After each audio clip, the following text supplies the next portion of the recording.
Mbwembwe ya burudani na shamra vilitawala katika kaunti ya Taita Taveta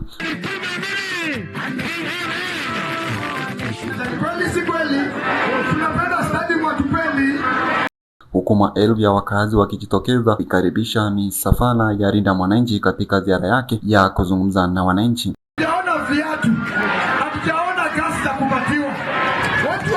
Lakini nyuma ya shangwe hizo kulikuwa na ujumbe mzito wa wakazi waliodai kuwa wamekuwa wakisubiri huduma muhimu kwa muda mrefu bila mafanikio. Lakini ukiulizwa wale wangekuja hapa Voi, waulize watu wa Voi, tujenge stadium ama tuteke madawa hospitali, mngechagua gani?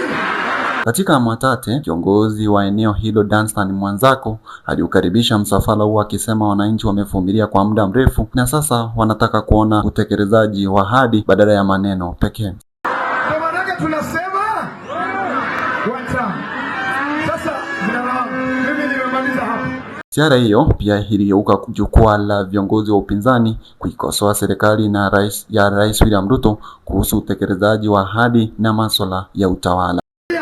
Mpaka wakatisha watanisafirisha, mnakumbuka? Wakatisha watanisafirisha one way, mnakumbuka? Tena ni deputy president wa Kenya mzima anakuja hapa Mwatate, alafu anatisha kijana yenu Mwashaka. Leo nataka niutangazie Profesa Kithure Kindiki, watu wa Taita Taveta hawatakubali vitisho vyako.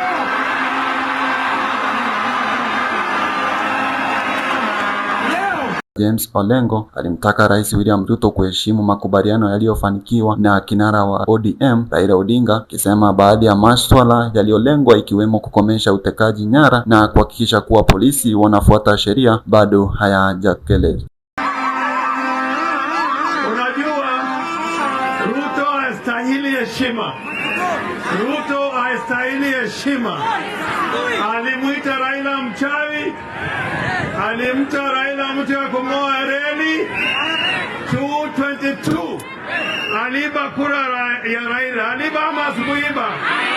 Wangapi wakubali Ruto aliiba kura ya Raila? Ruto ui!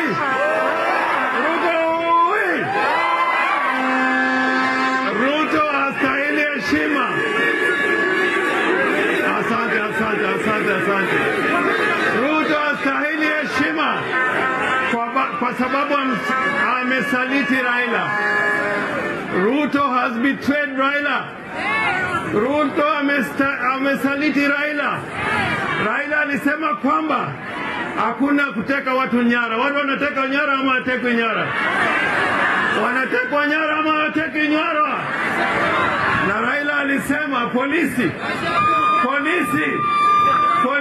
mtii sheria, muweze kuua watu kiholela. Watu wanauliwa ama hauliwi? Watu wauliwa ama hauliwi? Na Raila alisema ya kwamba gharama ya maisha lazima zirudi chini. Naye Karoli Omondi aliwataka Wakenya kutumia busara wakati wa kufanya maamuzi ya kisiasa, akisema kwamba zawadi za muda mfupi hasipaswi kuwafanya wananchi kusahau wajibu wa viongozi wao. Kule angalau mtu amepewa mattress, anafanya kile kitu ya usiku huko, anaamuka, anapika chai kwa ile gas amepewa, ile shilingi ananunua nayo maziwa, anaingia kwa ile barabara, anaenda anatumia akili yake kupiga kura. Hii kitu ya hawa watu wanaiba pesa yetu Monday to Friday, alafu ikifika Jumamosi wanaambia mama zetu wajipange kwa laini kama matiti ya nguruwe kupewa pesa kidogo wanaita empowerment. Hiyo ni upuzi. Hiyo pesa mkipata mchukue mweke kwa mfuko, mtumia akili yenu, mpigie yule mnajua atawatumikia kura. Kwa upande wake Geoffrey Ososi aliendelea kuikosoa serikali akidai kuwa imeshinda Wakenya kwa kushindwa kutatua changamoto zinazowakumba wananchi kwa kila siku. Wanakazi na ameona siku zake zimeenda. Sasa anatembea akihonga watu. Anasema anafanya empowerment. Ati wanaita vijana wa bodaboda, wanawakalisha siku mzima, alafu wanachanga pesa, ile pesa wamechanga. Ukifanya hesabu unapata mtu anaenda nyumbani na shilingi 500 na ameshinda hapo siku mzima. Wanaita wamama wanafanya hivyo. Sisi tunaambia William Ruto, hiyo kiti, tutahoji hiyo pesa na tutaweka wewe ndani. Hata hivyo, mwanasiasa Edwin Sifuna alionyesha msimamo wake baada ya kuondolewa baadhi ya nyadhifa za kisiasa, akisema kuwa hatua hiyo haiwezi kumzuia kuendelea kuwatetea wananchi wa Kenya.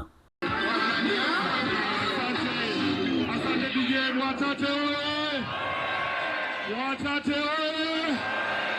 Mama zangu pale munaniona vizuri? Pande hii mama yangu munaniona vizuri? Hapa juu munaniona vizuri? Mimi ndio Sifuna. Mheshimiwa Mwashako, mara ya mwisho nilikuwa hapa Mwatate, tulikuja na hayati Mheshimiwa Raila Amolo Odinga, na nimerudi hapa. Yale majina yote makubwa ambaye baba alikuwa amenipatia wameninyang'anya yote, lakini nataka kuwauliza, munaniona bado niko na masikio, si ndio? Kichwa niko nayo, miguu ninayo, akili wamechukua. Wameniambia vijana leo, walisema sasa niwache kuitwa SG, wanataka kunipea ingine inaitwa HE. Unajua HE? Hapa Taita Taveta. Nataka niwashukuru kwa sababu ya huyu kijana Mheshimiwa Danson Mwashako.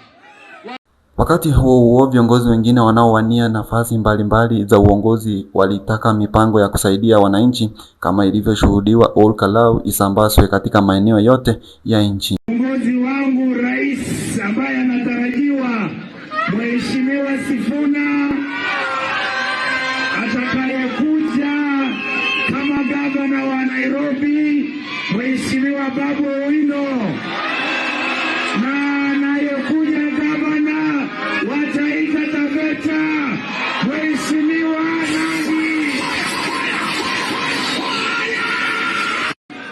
nani? Kweli si kweli? Tunapenda stadium watupeli, lakini ukiulizwa wale wangekuja hapa Voi, waulize watu wa Voi, tujenge stadium ama tuteke madawa hospitali, mungechagua gani?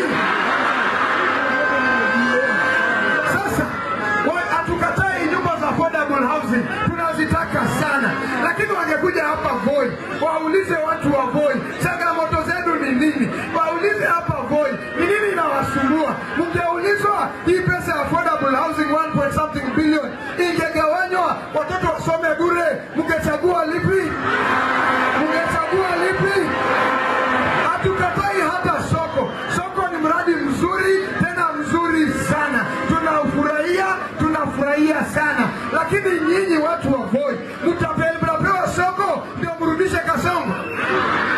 Hizi ni haki yetu ama kujengewa soko tumeombwa? Mnanunuliwa na soko? Wapi nione wanja.